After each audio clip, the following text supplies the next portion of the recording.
Fala pessoal, tranquilo? Você deve estar se perguntando o que eu estou fazendo nesse lugar aqui, né? Aqui, para quem não conhece, é a Sedema, o lugar onde a gente pratica os jogos aqui de Airsoft em Manaus. Inclusive, está tendo um jogo nesse momento agora. Permitiram a entrada, né, para poder estar filmando para o pessoal e passar para vocês um pouquinho do esporte, que seria o Airsoft que a gente está praticando aqui. Não se esqueçam, o principal, óculos de proteção. Sem o óculos não é permitido de hipótese alguma você estar podendo participar dos jogos. Por quê? É segurança. Se de repente acontece de uma bolinha dessa, uma bebê, que é chamado bebê, pegar no seu olho, penetrar no seu olho, você pode ficar até cego. Inclusive, tá aí, ó. Galera toda participando, jogando agora, todo mundo com óculos, com seus equipamentos, todo mundo com honestidade, que é o principal no Airsoft. Você tem que ter honestidade para você poder jogar, porque você tem que se acusar morto se você tomar um tiro. Tem que se acusar morto. Esse é o legal. Não adianta nada você estar no meio do jogo, no meio do tiroteio, você vai lá, toma um tiro, finge que nada aconteceu, você toma um tiro no colete, só ouve o barulho. Só que a pessoa que está do outro lado não vai gostar. É chato. Então, deixa eu passar um pouquinho para vocês aí do que a galera tá jogando. O pessoal tá jogando aqui do Cops, tem o pessoal do grupo do Caveiras. Tá todo mundo aqui se divertindo, todo mundo junto. Legal, é um joguinho que rola no domingo, é um jogo mais fechado. E vai ter o jogo também no sábado, que é à tarde, que a gente vai fazer a filmagem, vai fazer todos os dias. A intenção é poder passar pro pessoal essas filmagens para vocês poderem se interagir, se identificar e vir também jogar com a gente. Tranquilo?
I sit here looking at the stars, playing games and chasing cars. Am I the king without a crown?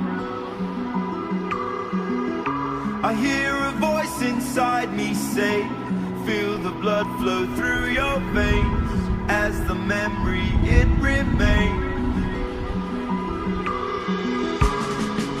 'Cause it's the time to fight, and not the time to fall. You will soon ignite, no running anymore. There's nothing left to lose, and everything to find. Do it now before you're out of time. Do you feel like it? Are you drawn to it? Give it all for it. Do you feel like it? Do you feel like it? Are you drawn to it? Give it all for it. Do you feel like it? Breathe in, breathe out. Breathe in, breathe out. Breathe in, breathe out now. Do you feel alive? Wake it up inside.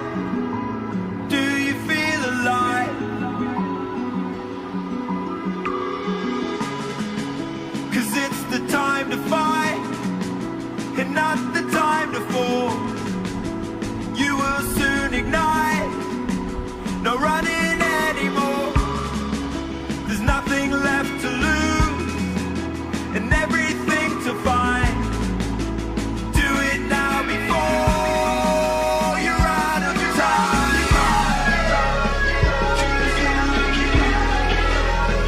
Are you drawn to it?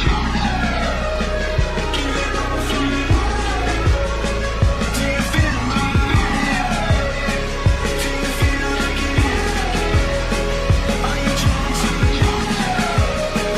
Give it all for it. Do you feel like it? Do you feel it? Do you feel it? Do you feel it? Do you feel alive? Do you feel it?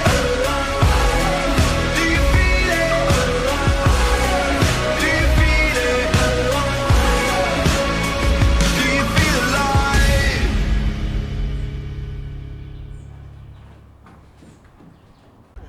E aí galera, beleza? Mais uma manhã de Airsoft aqui na Sedema, junto com a galera do Cotam, Caveiras e outros convidados. Venha participar, venha conhecer o esporte, venha conhecer as regras. O nível de segurança é altíssimo e jogando com equipes que respeitam as regras, você vai manter a honra e sempre ter um bom resultado na sua partida. Tira! Ó, tá vendo o que ele falou? Não acreditem, tem que ter força e honra. Um abraço, vem com a gente.